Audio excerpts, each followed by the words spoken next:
if you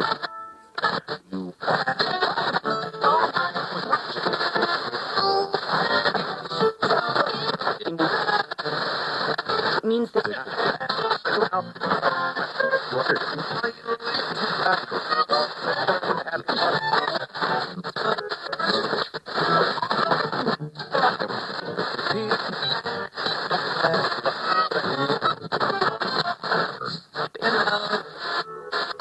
do it.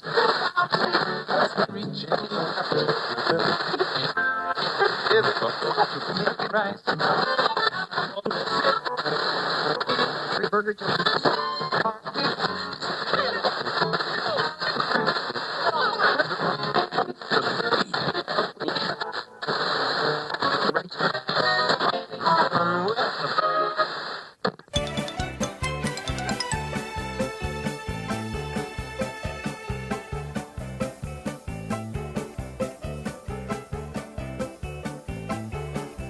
Welcome to Air Checks. I'm your host, Ty Rosenau. Bob and Ray did the show at Carnegie Hall in May 31st, 1984, live. And here's part 2 of Bob and Ray here on Air Checks.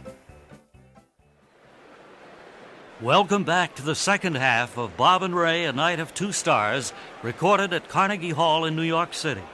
I'm your host for the evening, Word Carr. And I'm your other host, Webley Webster. This is exciting. The audience is filing back to their places and storing their gum under their seats. Really, young man, after all, this is Carnegie Hall. Now the house lights dim.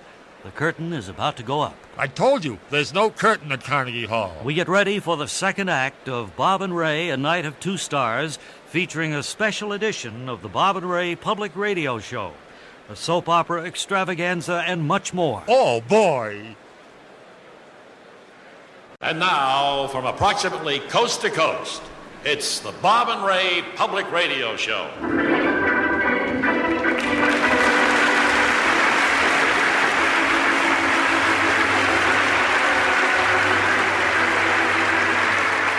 Thank you, and hi, everybody. It is the old Bob and Ray Public Radio Show. And this again. time from Carnegie Hall, of all places. And just to make sure that things go smoothly, let's see if all of the cast is here. Mary Magoon.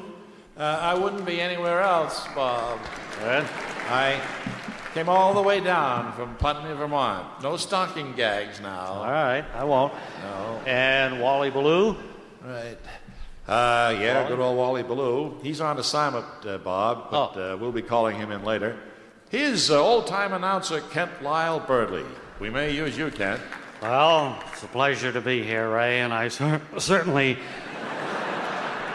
welcome sitting in front of these old microphones again. And Look, seeing on second thought, maybe you'd better get some black coffee. Paul Taubman's already at the organ over there, and Al Schaefer will take care of the sound effects, and we should be just... How about me? Oh, we forgot Webley Webster, if you can believe that. Well, seems like you did. Our apologies, Webb. Yeah. You know, we really should bring you on with your theme, though, Paul. You remember Webb's theme?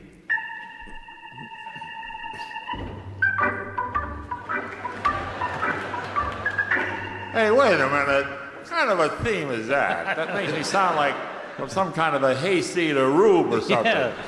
With Apple knocker or hay something. sticking out of my ears. I don't think Paul meant it that way. Well, if you had any class, you'd let me play the organ myself. I'm quite a musician, you know. Well, I know you are. I'd forgotten. Why don't you run over there to the organ, and Paul, you can make room for Webley, and what are you going to favor us with? Well, I've selected one of the classics, Bob and Ray, one I'm sure you'll recognize, Jealousy. And it goes something like this.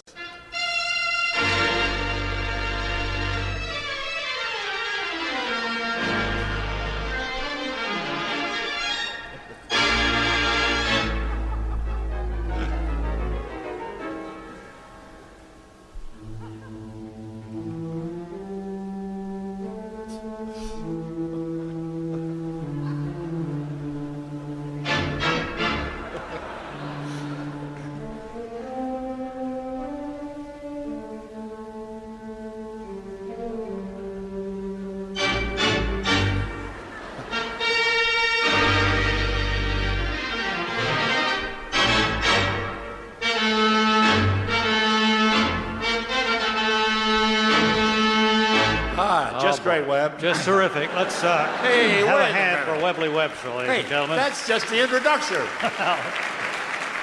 That's all the time we had allotted for you. 38 years. You never let me play jealousy. I just get through the introduction, and you always cut me off. Well, next time, maybe we can allow more time, okay? Okay. Well, let's see. Right now, wait a minute. Yes, we've just gotten word. Ace correspondent Wally Ballou is in Newton, Illinois, covering a human interest story there. And he's all set with his report. So come in, please. Wally Ballou. Lee Ballou speaking from the main lobby of the Jasper County Elks Club in Newton, Illinois. And we're here today to witness the finals of the National Banister Sliding Contest. Beside me at the microphone is the defending champion, Mr. Speed Harley of West Dallas, Wisconsin. Speed, it's nice of you to take time out for this little Well, chat. I'm happy to do it, Mr. Ballou. I got a few free moments before I'm called up to the second floor to make my third and final slide. I'd love to talk to you for a while. As I understand it, each contestant makes 3 slides down the long banister here at the Elks Club, and then the times are averaged out. That's right, Wally. And I think we'll probably see a new record set here today. The banister's been very heavily waxed, and it's lightning fast. Some remarkable times are being chalked up. Well, now, quite a few of the contestants I've noticed seem to be falling off the banister when they reach the first floor. Is there any reason? Well, we have quite a few accidents in the national tournaments.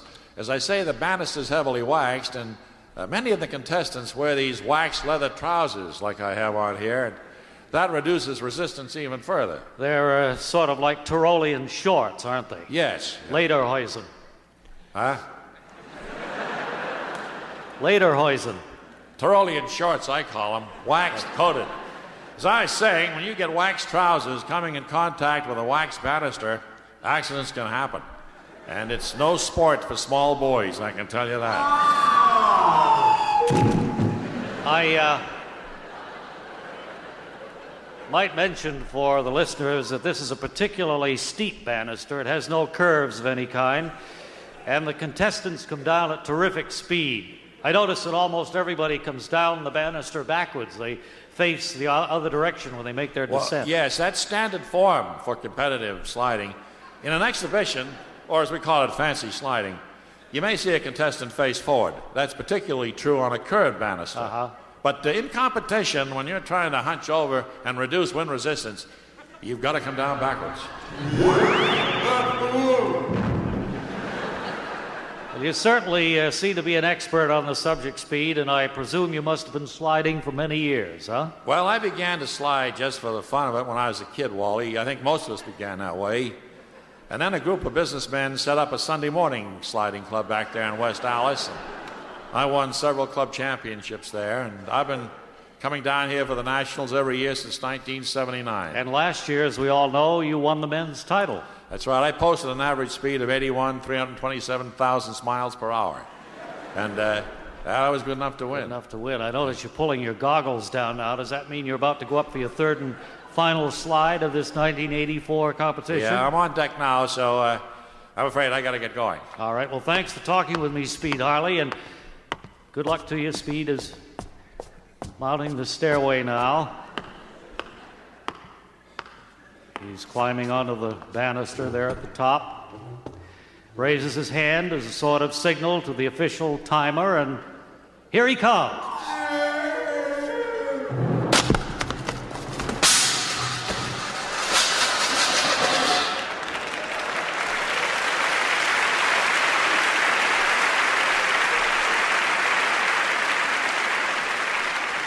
Don't anybody touch him.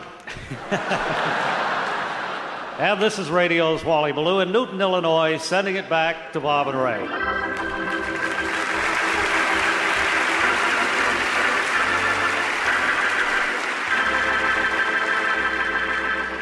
Once again, we've had our scouts searching the railroad and bus stations around the city for victims of misfortune who need a helping hand from our generous Bob and Ray organization. And our first hard luck story is that of Mr. Jerome Eberhoff of Cleveland, Ohio. I understand, sir, you're trying to get to Switzerland to make the dream of a lifetime come true. Yes. I've taken lessons for 20 years now from one of the top yodeling teachers in Cleveland. And I'm convinced I'm ready to make my public debut, but I can't do it till I get to Switzerland. Because yodeling concerts don't draw much of a crowd in Cleveland, is that it? Well, not that so much. You can't get a good echo there like you do in the Alps. You see, every place in Ohio is too flat. You know, you yodel, and that's it. Nothing comes back. That must be frustrating. Oh, you said it. But I'm sure I've got what it takes to do classical concerts on the Matterhorn, but I can't get there to use my great talent. Well, you've touched us all, sir, and to help you out, we're giving you a fine mohair tuxedo with genuine satin lapels. Well, that's nice, but I don't see how it gets me to Switzerland. Use it in good health, that's all, sir. And here is our second hard luck storyteller, a lady, Mrs. Effie Barnhorst of Wenatchee, Washington. I hope I pronounced that correctly. Washington, yes.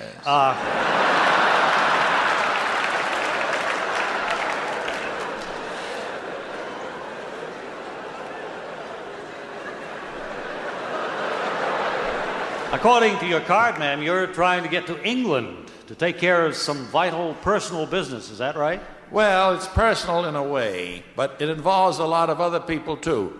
You see, I recently discovered that I'm the rightful Queen of England. So you want to go there and claim your throne, is that right? Yes. I've got nothing against the girl who's holding the job now, but I know my rights. Well, I don't know whether you have much chance. Well, you see, my Aunt Esther was married to a Cuthbertson, and his cousins were all in-laws of Queen Victoria on Prince Albert's side. So my late father really should have taken over when the Duke of Windsor abdicated. Well, you've painted a clear and a convincing picture, I'd say. And to ease your heartbreak in being unable to claim what's rightfully yours, the Bob and Ray organization wants you to have this high-quality blower for your coal furnace. It's from Mr. Paul of Pittsburgh. Well, I don't have a coal furnace at home. I imagine the one at Windsor Castle already has a blower if it needs it. You're entirely welcome, ma'am. And finally, here's a gentleman who wants to go to Monte Carlo to take part in a fishing tournament. Mr. Felix Worley of Elko, Nevada. No, it's not a fishing tournament. It's the World's Championship Go Fish tournament. Go Fish is a card game. Yeah, I've heard it. It's usually played by children, isn't it? Oh, I guess a kid might be able to learn the fundamentals if he was real bright. But it's a terribly complicated game the way grandmasters like me play it. Yeah. You see, we deal out the cards, and then I say something like, "Give me all your jacks." And if you don't have any, you say, "Go fish."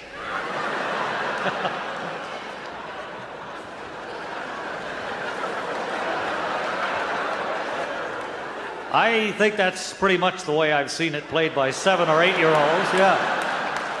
Well, I'm sure I could beat almost anybody in that age group, but I'm set for a series with the Russian Go Fish wizard, Boris Splatny. Splatny. But I got to get to Monte Carlo where the tournament's being held. Well, it's tragic to hear of a person's dream about to be broken, but luckily for you, we can help. We have a lovely ceiling light fixture from Emmerich's Lamporama in North Platte, Nebraska for you, sir.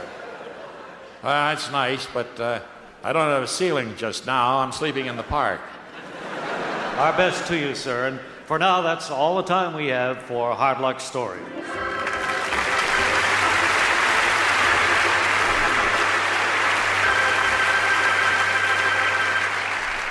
And now, Mushies, the great new cereal that gets soggy even without milk or cream, brings you another exciting story of adventures starring Tippy the Wonder Dog.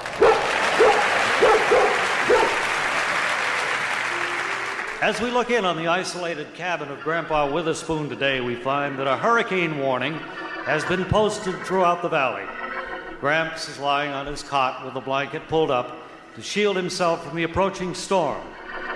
Meanwhile, little Jasper stands in the front window, watching the rain and wind mount to a furious intensity. Suddenly, the boy turns and speaks. It sure is blowing hard out there, Gramps. Well, consarn it all, I know it's blowing hard out there. The storm is going to smash all the windows in this house before that fool dog of yours gets back with the lumber I need to board them up. You don't need to have a moment's concern about that, Gramps. Yeah. Tippy's always at his best in time of disaster. He'll be here with the lumber any minute now. He's the finest, the smartest dog in the whole wide world. Well, what's keeping him? I always did the hard part, measuring the windows and tying a note around the fool dog's neck saying how many board feet of timber I need. Well, I guess Tippy might have stopped just long enough to double-check your figures. But I know he'll be here soon. He's the greatest, the smartest dog in the whole wide world. Well, consarn it all, there was nothing to double-check but a simple column of figures, and I sent that fool dog to the lumber yard 3 days ago. Well, hey, I think I see him coming up the road now, Gramps. Here, Tippy! All right, where'd he put the lumber? I gotta get to work. Sorry, Gramps, that wasn't Tippy I saw. It was just the Charmant's Beagle headed home with a can of kerosene in case the electric lights go out. Consarn it all, every other dog around here can make it through an 80-mile-an-hour wind to do a simple errand, but that fool Tippy's probably taken cover in a hollow log someplace. Oh, for shame, Gramps. You know Tippy would never put his personal safety ahead of ours. Yeah, I don't know. He's the grandest, the smartest. Oh, hey, wait. I see him coming now. Here, Tippy. All right, consarn it all, hand me my rain slicker and I'll start boarding up the windows. Not yet, Gramps. That wasn't Tippy after all. It was only the little mixed breed of the Kippermans. He was headed up that way with a coil of rope to lash down their farm implements. Yeah, that mutt's not worth what it costs to feed him, but he's still a darn sight smarter than that fool Tippy. Oh, gee whiz, Gramps. You should have let your mounting fear cause you to say terrible things like that. Yeah. Gosh, Tippy's the swellest, the smartest. Oh, hey, wait. What? I see him for sure now, staggering up the path through the howling gale to save us in the nick of time. Come on in, Tippy. That's a good boy. Oh, what a good boy. All right, consarn it all, where'd he put the lumber? On the porch? He didn't bring any lumber, Gramps. I guess he had all he could handle carrying this old pie pan I used to throw for him to fetch. I'm gonna whirl that fool dog around by his tail and send him flying into the next county. No, wait, Gramps. Don't you understand? What? Well, Tippy's trying to show us that we can use this old pie pan for a rain gauge. And then when our readings show that the rain has stopped, we'll know that the hurricane is over. Okay? Boy, gosh, it really took some clever thinking for Tippy to solve our problem that way. But it's just like I told you, he's the brightest, smartest dog in the whole wide world. Today's fantastic story of adventure has been brought to you by Mushies, the great new cereal that gets soggy even without milk or cream. Join us again soon for more incredible action starring Tippy the Wonder Dog.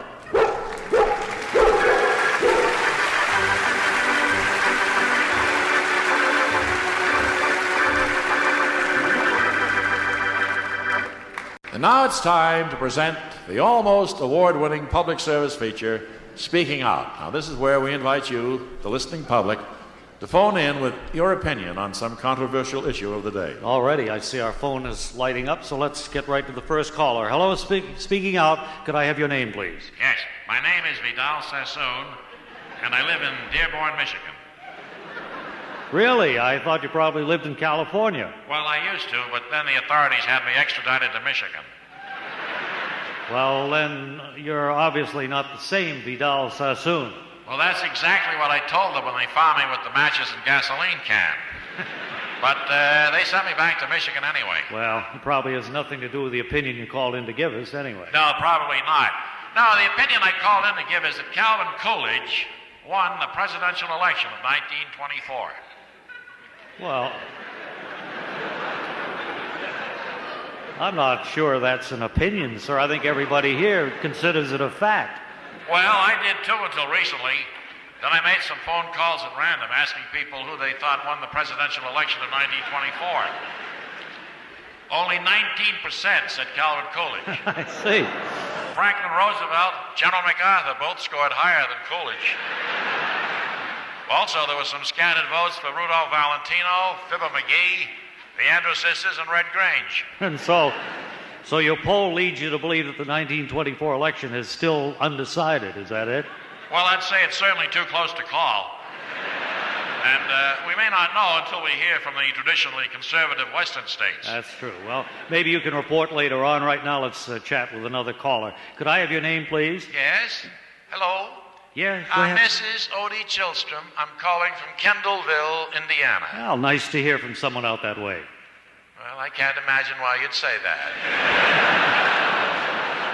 I hear from people around here every day, and they bore me to tears. You didn't call in just to give us that negative opinion about your neighbors, did you, man? No, I have a much more important matter to discuss. It's my opinion that a wife should be able to collect on her husband's life insurance when he runs off with another woman. Well, are you saying that you and your husband are separated, but he's still alive? He's still alive temporarily. But that's only because I can't scrape up the bus fare to go to California and get my hands around his scrawny little neck. I need his life insurance money to do that. Well, I guess the company might pay off in advance if you guarantee in writing that you'll take care of the situation, but I don't think it's ever going to become a standard clause in policies. Let's move along to one last quick call here. Could I have your name, please? I'm Shaky Dopflyer, and I live in a furnished room at Mount Rushmore right under Thomas Jefferson's left ear. Shaky, before we get to the subject on your mind, could you turn the radio down a little bit? Oh, yeah, it's across the way. Telling me we're getting a little bit of feedback, and we certainly want to hear everything you have to say because it would be important. Good that the weather has cleared up, isn't it? We've had so much moisture. Okay. Oh, you're back. The radio is in George Washington's nose. All right. Now, what's the opinion you want to give us, Shaky? I don't think Babe Ruth ever hit 60 home runs in one season. Now, I'm convinced it was all done by an imposter who didn't want his true identity known. Do you have a theory on who the person really was? Now, everybody's accounted for that I've been able to check out. I just know it wasn't really Babe Ruth. Well, do you mind telling us what makes you so sure? Not at all. The real Babe Ruth was a lady golfer. She never played professional baseball at all. I think you're thinking of Babe Zaharias. Oh, yeah. I guess maybe I am. And here I spent most of my adult life checking out my theory. Now I have to start all over again. Well, our best to you in whatever your next endeavor is. And that's it for this edition of Speaking Out.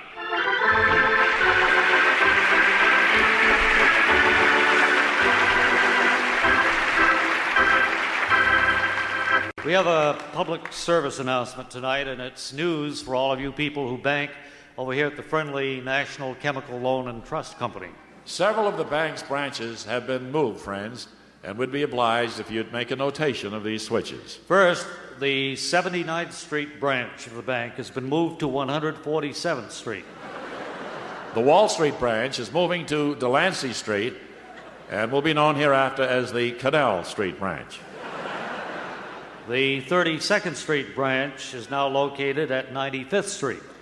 And finally, the Fifth Avenue branch has been moved to Cicero Avenue in Chicago and hereafter will be known as the Outer Drive branch. Now, there's only one small problem that this all presents, and we feel it can easily be overcome with a little help from you. The folks at Friendly National Chemical Loan and Trust have lost the records of the bank. The records of your deposits and withdrawals. Now, if you could come in to our main office at the corner of 57th and 11th and tell us honestly how much you have in there, we'd be much obliged. We'll take your word for it. Sounds like a big problem, but it isn't really if we all play fair and are honest about it. Thank you very much.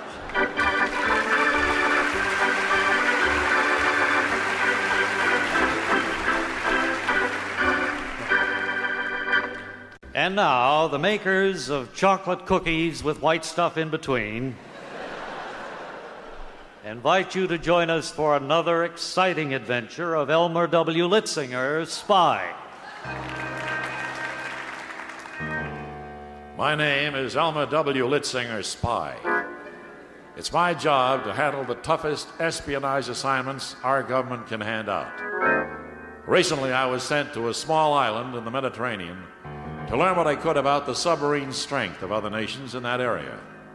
Naturally, I posed as a tourist and headed for a small bar on the island that was a hangout for foreign agents. The bartender was a swarthy man who looked like a member of a ferocious mountain tribe from the interior. He approached me and spoke. Hiya, Mac. What'll you have? Make it a very dry banana daiquiri.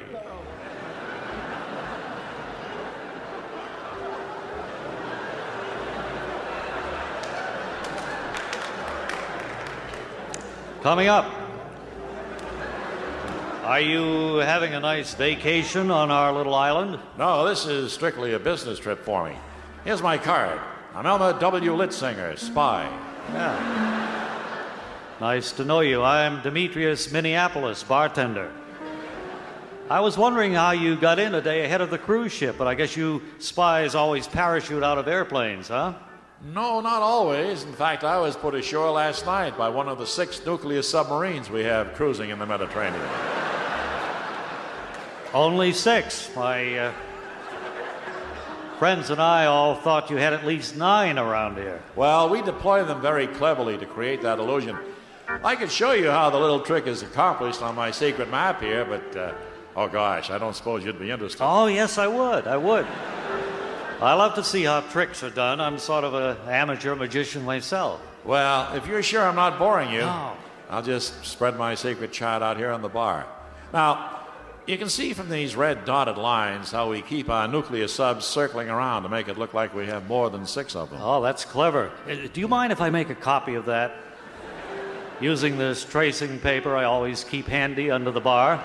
No, not at all. Here, use my pen. No, thanks. See, this is specially treated paper, so you have to use special ink. That way it looks blank until all my friends put it under infrared lamps. Then the tracing shows up. Hey, that's quite an idea. You really do like to do magic tricks, don't you? Yes.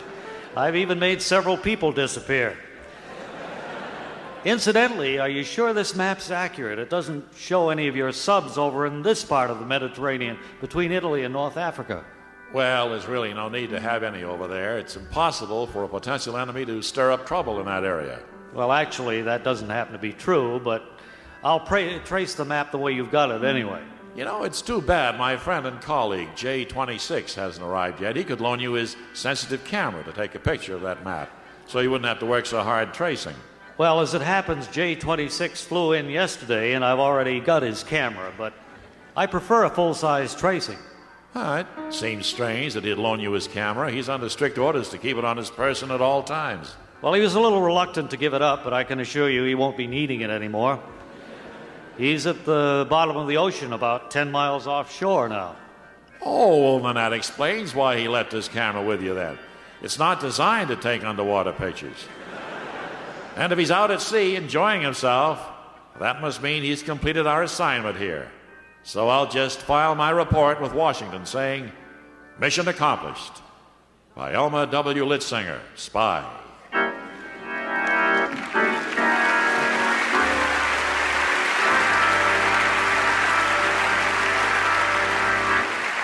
And now, dining out with Bob and Ray.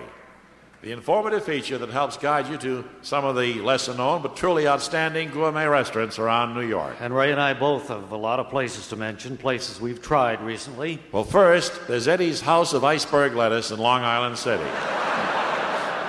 It's one of those little places that only serves one dish, but really does it well. Which I presume is iceberg lettuce. That's right. But it's available with several different kinds of dressing, all available at any supermarket.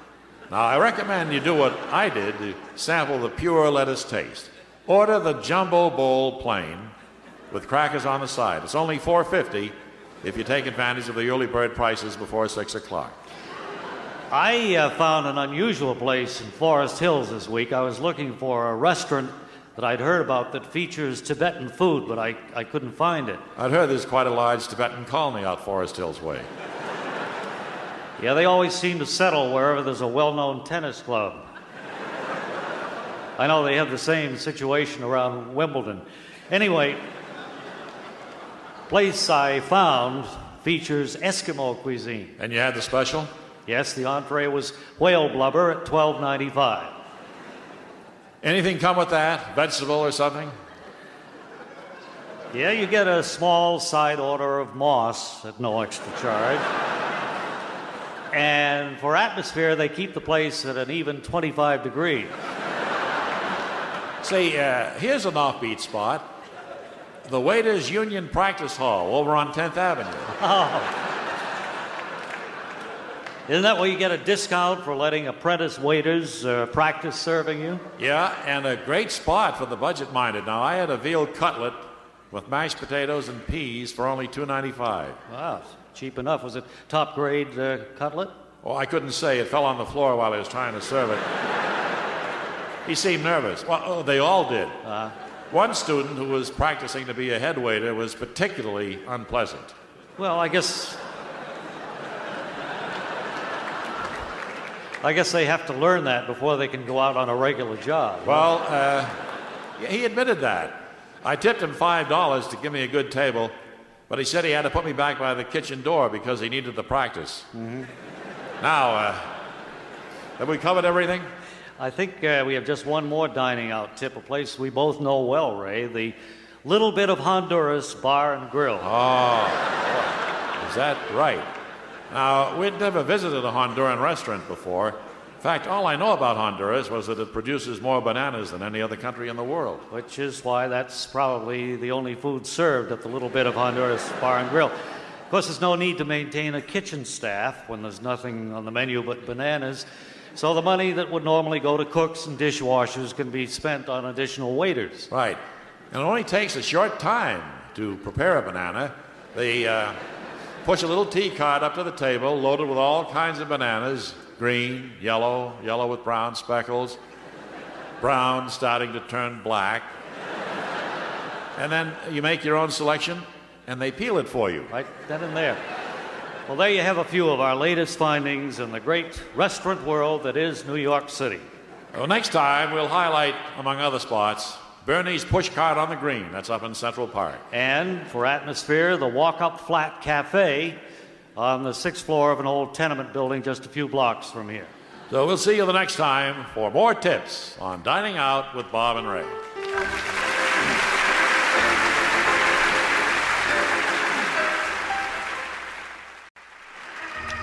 Time now for Mr. Trace, keener than most persons. Tonight, the surly old investigator takes from his files the case he calls the overdose of very fatal poison murder clue. Our story opens in the luxurious New York penthouse apartment of wealthy Jacobus Pike, famous backer of Broadway plays, as we hear Pike call for his valet, Rudy. Rudy, come here. You called, Mr. Pike? Yes, Rudy. I want you to take this manuscript back to Greg Marlowe, young playwright who's secretly in love with my sister Julia, who dreams of a career on the stage. There's a note inside which explains to him my reason for refusing to back his play on Broadway. Okay, Mr. Pike, I'll be back as soon as possible. That young upstart thinks he can coerce me into putting up my money for any such ridiculous play as this. He's got another... What? How did you get in here? What do you want? No, don't shoot me with that gun you're holding. I'll do anything. Don't come any closer. No! Oh! You've murdered me.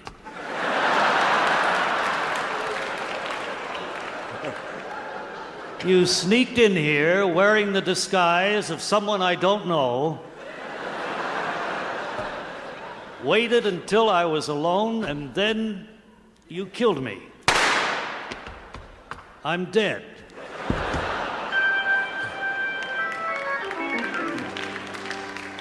Several hours later, Mr. Trace, keener than most persons, and his assistant Spike Delancey are at the scene of the crime, interrogating the suspects in the case. Well, I guess everyone's here. Marlowe, Rudy, Mr. Pike's valet, Julia, his sister, and you, Spike. Boss, Greg Marlowe here is a young playwright secretly in love with Julia, who dreams of a career on the stage. Exactly, Spike. I want to question everybody. Well, we're all here, Mr. Chase. Trace, if you don't mind. The name is lost, Miss Pike, not Chase. No, Spike, you're peopled. I'm Treater, chasing lost vistas. Well, aren't you a little misted yourself, Treat? I'm beginning to wonder whether... Boss, Rudy the valet is leaving the room. Hold it, Rudy. Not so fast. Mr. Trader here thinks you lose people. Or at least we'll chase it that way for now. Mr. Loster, you've chosen a lot of treats in your career. On the contrary, Julia, cheating is not tracing choosers. And if anyone can lose my boss, Mr. Cheapful here can poop. Thanks for the vote of treacle, Pete. I have a headache, Mr. Poet. May I chapel to the Loster and treat? Not now, Julia. No one is to leave the room until I get back. You're all under suspicion. I think every one of you is lost. And so we leave the surly old investigator as he appears to have solved another case. Listen next time to The Shanty with the Open Door on the vacant lot across from the railroad tracks, Murder Clue.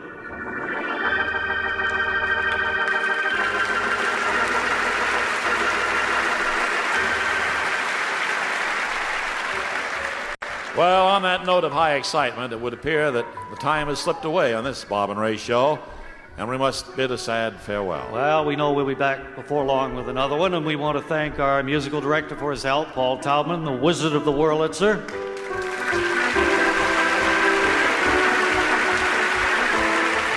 And our sound effects expert, the Paderewski of the Peach Baskets, Al Schaefer.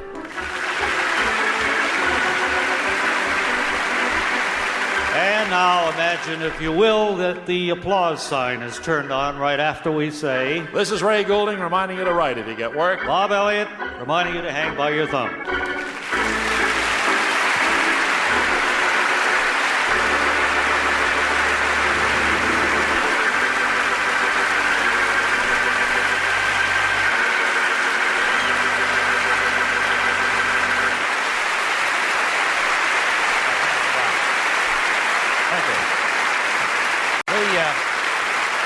I'd like to introduce our very talented co-performers tonight, Paul Taubman at the organ. Just great, Paul. And over to my left, almost lost behind his magical mood-making machinery, our sound effects man, Al Schaefer.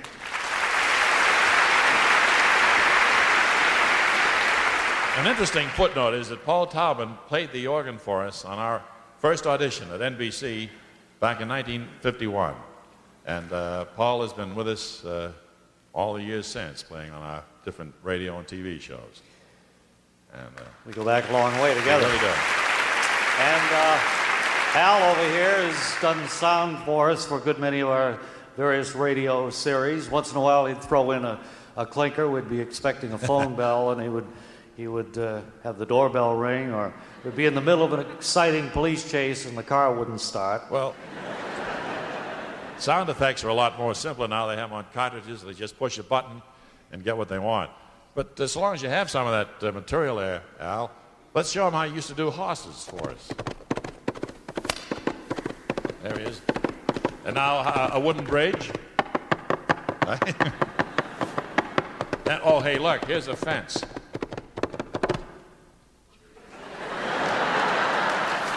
Wonderful. Flying red horse. Al, look, save your energy. We're going to use you a little bit later. We'll need all your pep. Almost forgot to mention that Paul Taubman composed the theme for one of the long-running soap operas on radio and later on TV, and play a little bit of it, see if anybody recognizes it, Paul.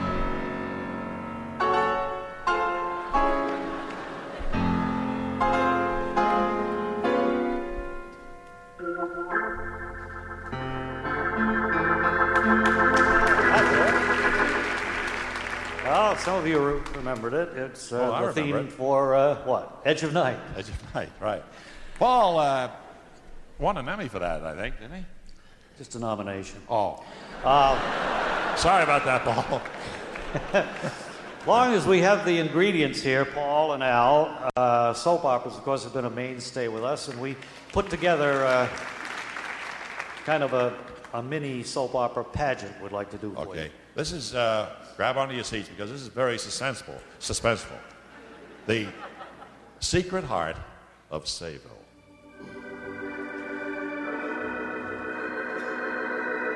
A story of today and days to come, plucked from the heartstrings of life, written by Fentress Sinon. In our last episode, Chester Olson and Jack Craven visited the arm of the Statue of Liberty, expecting to find a message left there by Earl Pirro. That message never turned up because Leela Spots got to the arm first and found the message left by Earl Pirro. Naturally, Chester Olson and Jack Craven left Liberty Island a bit wiser for their experience. And now Leela Spots had the message, a message really intended for Edmund Gronick, who had left Liberty Island empty-handed. But Gronick had learned something there, something he was never to forget. He learned that he'd been too late to pick up the message. But Gronick had a clue. And he had more than that, as you well remember. He had friends at the International Hotel.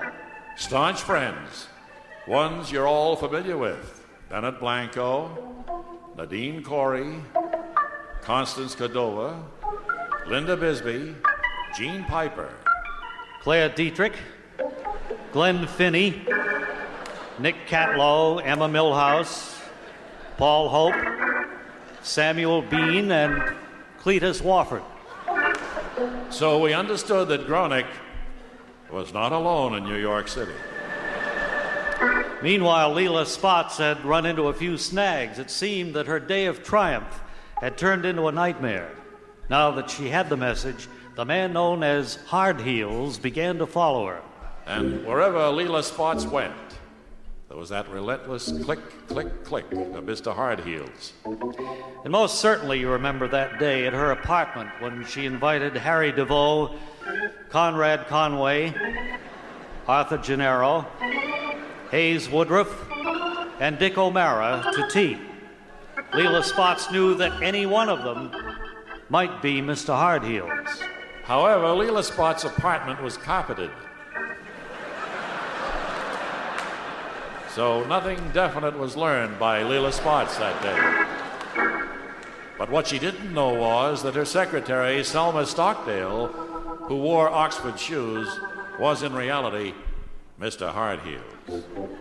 But Linda Bisbee knew it, and so did Dorothy Ludwig, Bessie Wonder, Rhonda Fertig, James Fulcher, and Art Craddock, Diane Musgrave, Laura Lemkin, Bert Green, Carl Hotchkiss, Russell Lloyd, Jane Decker, Jarvis Horn, and hello, Edmund Gronick. And it was at this point that we learned of the more than passing interest which Edmund Gronick had in Selma Stockdale. So it was that a very nervous Leela Spots boarded the ferry to Liberty Island so she could put the message back in the arm. But she was not alone on the ferry. She had been followed by Gene Zeller. But that's where we'll pick up the story next time for a continuation of The Secret Heart of Sayville, written by Fentress Sinon.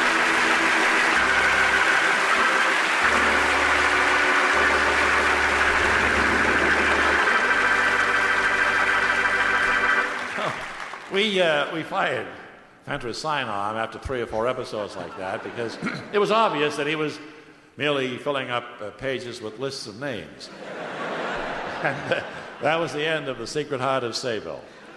So we did what we usually do in cases like that. We went back to our old faithful story written by Ole Oleahy, Merry Backstage, Noble Wife.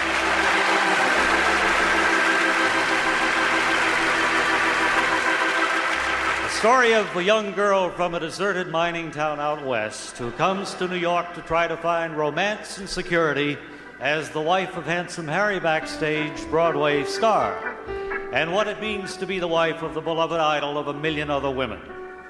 As we join them, we find Mary and Harry with their friend, Pop Beloved, stage doorman, welcoming next-door neighbor Calvin L. Hugerman. Well, hi. The mother of me is in a catatonic state. And I had no one to talk to, so I came over to rap with you folks. What do you mean by that, Calvin? There's a lady present. Talk, shoot the breeze. That's what rap means. Oh, fine. Have you had your dinner? No. Well, join us. For lunch, I had tomato soup with crackers. Mary's using her good dinnerware, too, Calvin. And the hollow stem glasses. Yes, and the new plastic cruet. Cruet? Cruet? Cruet? Yes, the one I gave you for Mother's Day. Oh, yes. Fine. Say, I had an interesting experience today. I was sauntering through Penn Station when this gentleman came up and he tapped me on the shoulder. He says, "Do you know, young man, that you've got holes in the heels of both your socks?" Was it a perfect stranger, Calvin? No, not really. I've seen him on TV, so I said, "Yeah, I think I know it, Ralph." And he says, "Do you happen to know the name of the manufacturer of those faulty stockings?" Did you? No. But I told him that the box they came in was home, and that had the name of the manufacturer on it. I also said the name was on the soles of my socks, but I didn't want to take off my shoe to read my sock in Penn Station. Well, what's this all leading up to, Calvin? Well, he explained that he was investigating sock manufacturers and might want me to testify. Testify? Who in heck is he, Calvin? Well, here's the card he gave me. His name's Crusader. Ralph Crusader. Crusader? Crusader? Crusader? The famous consumer spokesman? The same. Well, I've heard about him. He's the one responsible for the big callback by sock manufacturers. Right. Last month alone, over 110,000 pair of socks were recalled because the heels were attached with a 1979 type of stitching that could give way after being in a shoe for only 15 minutes. Can you imagine what would happen if you were driving and your heel suddenly came loose from your sock inside your shoe? Or if at an important social affair, you took off your shoe and found your sock heel hanging. You'd be laughed at and scorned. Or imagine the mental strain you'd suffer just sitting in a chair and feeling the heel come loose. Think of walking around with your heel off your sock and not know it. Running the risk of blood poison, insect bites, and what all. Now that you mention it, I see more and more people whose socks must have been recalled because they go around with just their bare feet stuck in their shoes. Oh, I'll get it. Hello? Yes, he's here. It's for you, Calvin. General Motors calling. So Calvin appears to have received an important phone call. And there's excitement ahead. You'll want to join us next time when we hear Calvin say, "Your Honor, I throw myself on the mercy of the court. I plead guilty." That's in the next exciting episode of Mary Backstage Noble Wife.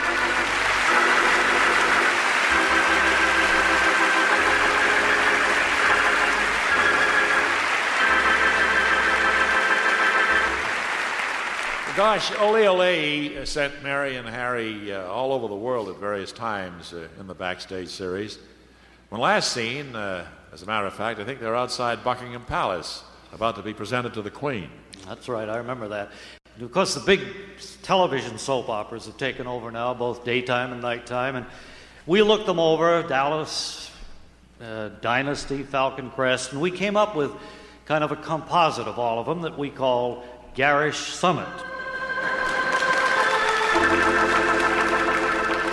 The unfolding story of intrigue among the socially prominent families of Garish Summit. There in stately splendor, far removed from the squalid village below, they fight their petty battles over power and money. As our action begins, Miss Agatha is staring thoughtfully out the music room window when suddenly she turns and speaks. There's a strange car stopping out in front, Rodney. I wouldn't exactly call it strange, Mother. Of course, I never cared for rally stripes on a Rolls Royce myself, but... No. You might... I don't mean strange in that sense. I just never saw it before. And now, a strange man is getting out. I agree, Mother. He is an odd-looking duck. Ears set too low. No. You're such a wimp, Rodney. You never understand a word I say to you. Come in. It's open.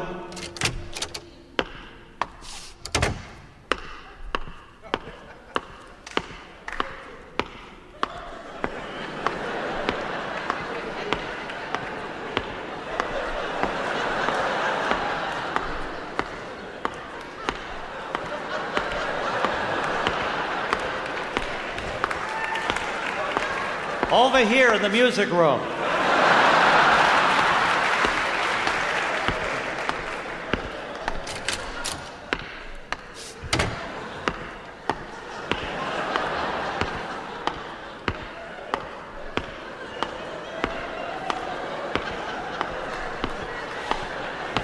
Now back here in the conversation pit behind the conservatory.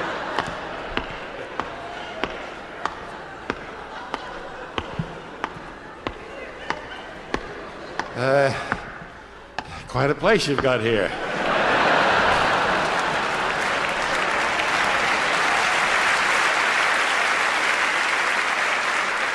Thank you. We like it. We have 46,200 square feet here in the main house. Then the triplets live over in the annex, and that has another be quiet, Rodney.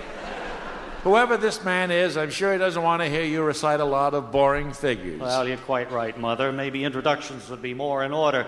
I'm the wealthy but spineless young executive, Rodney Murchfield, and this is my dowager mother, Agatha. Pleased to meet you, Miss Agatha.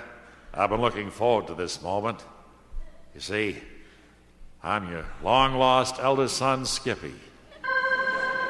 Oh, wait a minute. I'm afraid there's some mistake, you sleazy imposter. I'm an only child and sole heir to the Murchfield billions. Mother, tell him you never had another son. Well, I'm just trying to remember. That would have been about 30 years ago. And there were so many events going on at the country club then that it's hard to keep track of everything. Mother, he's obviously feeding you a cock and bull story. No, it's no cock and bull story, pal. I got proof, see? Look, here's a picture of me when I was 4. Mom took me to see the Santa Claus at Gucci's. What does that prove? There's no one in the picture but you and Santa Claus. Well, of course not. A guy wouldn't want his mother in the picture when he's talking to Santa Claus. Apparently, you take me for a complete fool. Yeah, more or less. I'm onto your little game. You fortune hunters are all alike. You learn how Grandpa Murchfield was exploring for oil on this land in 1912 when he struck lead. Proved to be the mother lode, a rich vein of drab gray metal stretching as far as the eye could see. Oh, knock it off, Rodney. You always tell that story as if you had something to do with it. Well, sorry, Mother. I guess I get carried away with family pride. After all, he was my grandfather. Well, he was mine, too. I remember he used to take me on his knee and say, Skippy, someday it'll be your job to get the lead out. He couldn't have said that to you. He died before you were born. Oh, really? Well, maybe I heard it someplace else then. Besides, no one in this family would ever have a name like Skippy. Well, maybe that's just a nickname. His real name could be something more socially acceptable, like Caldwell or E.W.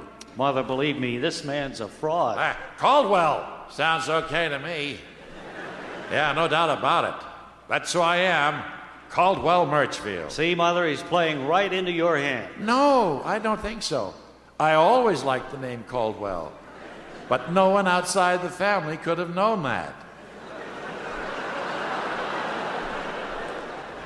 It's good to have you home, Caldwell. Now come along and meet the others. I wish you'd reconsider this, Mother. Oh, I already know a part of the family, Mom. Like, for instance, Rodney's ravishingly beautiful wife, Jennifer. I know her well. Yes, indeed. I know her real well. Will this unknown man in the ready-to-wear suit be accepted as a Birchfield without further questions? Can Jennifer provide some of the missing answers? And what about the butler who failed to answer the door when the stranger arrived? Perhaps we'll learn more next time when we hear Agatha say, No, I didn't write you out of my will, Rodney. You were never in it. That's in the next episode of Garish Summit.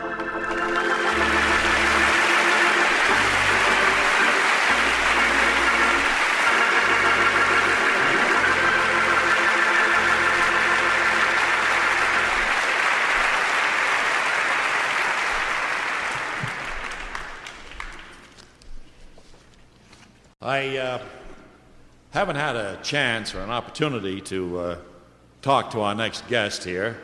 So I wonder if you would be kind enough to tell us your name and where you come from. Harlow.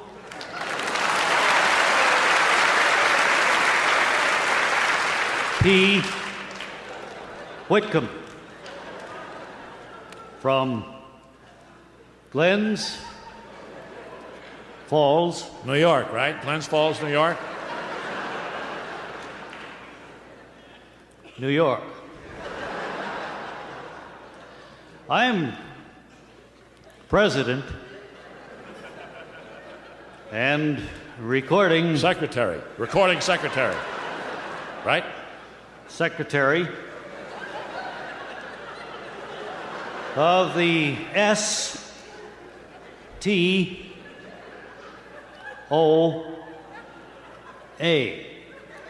What does that stand for? The Slow Talkers of America. America.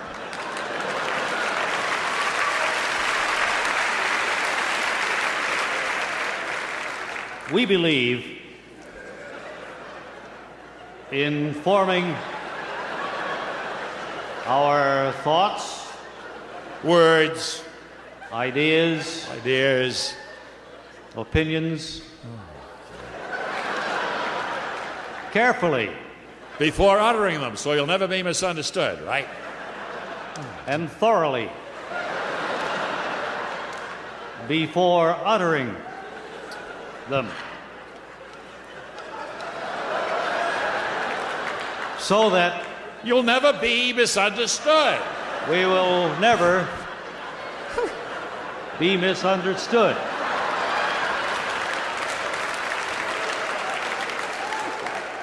We are here in New York City. In New York City, attending our annual convention, your annual convention. Why? Membership convention. All of our members are here. All talking slowly.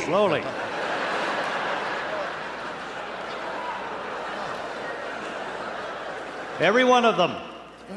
All 200 members. And 50 members. 7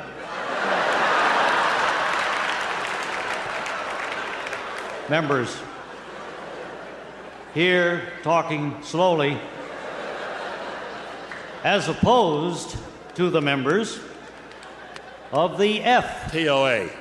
TOA. A. The Fast Talkers of America. Talkers of America. Of America. We have a credo which each new member must learn. New member must learn. I, a member of the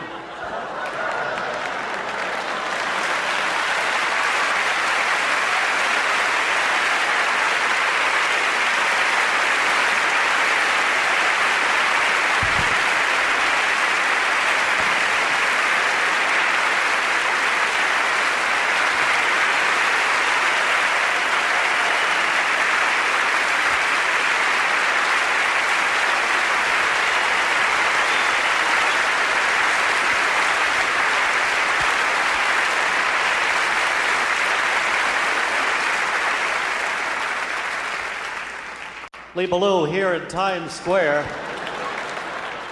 I've discovered over the years that some of my best interviews have come from merely striking up a conversation with the man on the street. And this gentleman here looks as if he might have such a story. Could I have your name and what you do, sir? Ward Smith.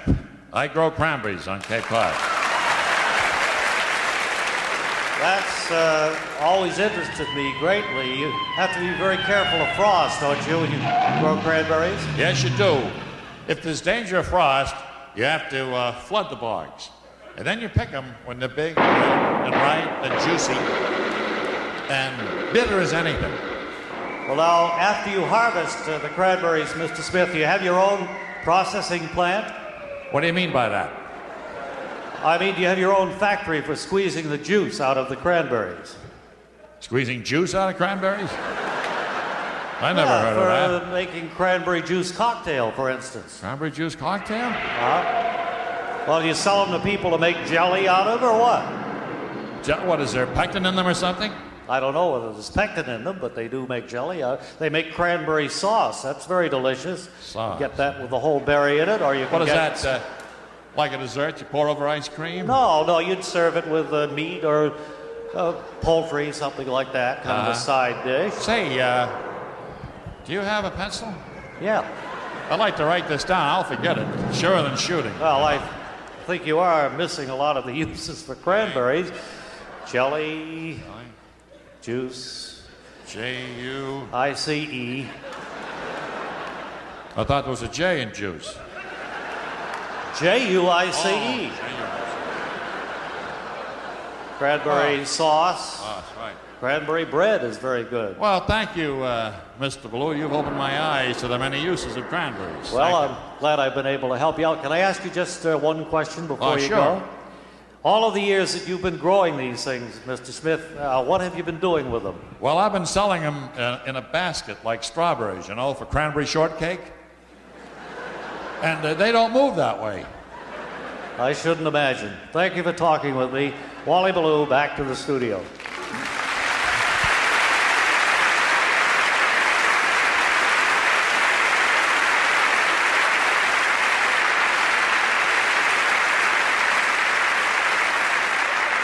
I think we have just time to say hello to two old friends of ours. We almost forgot the non-identical twin band leaders, the Claude and Clyde, the McBeebe twins. How are you, men? Just great, Bob and Ray.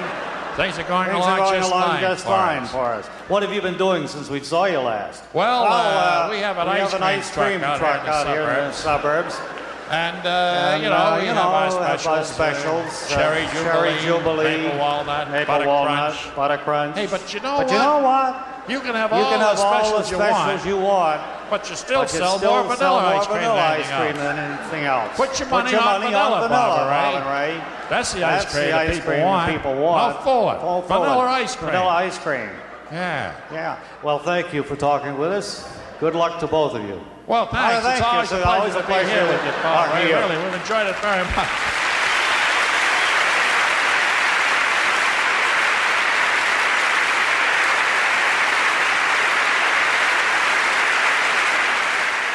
Bob and Ray, A Night of Two Stars, was recorded live in Carnegie Hall in New York City.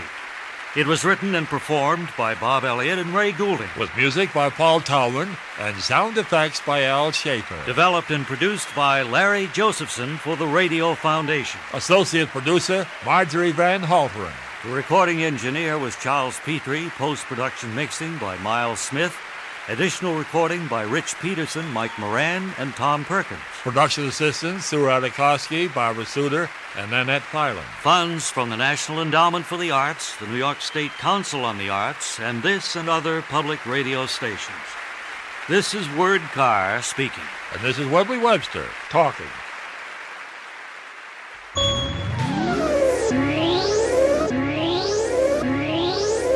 This program was independently produced by the Radio Foundation. Here, tippy. That was Bob and Ray live at Carnegie Hall on May 31st, 1984, right here on Air Checks. Well, that's it for this hour. Next hour, we'll have more shows for the last hour of the weekend. See you then.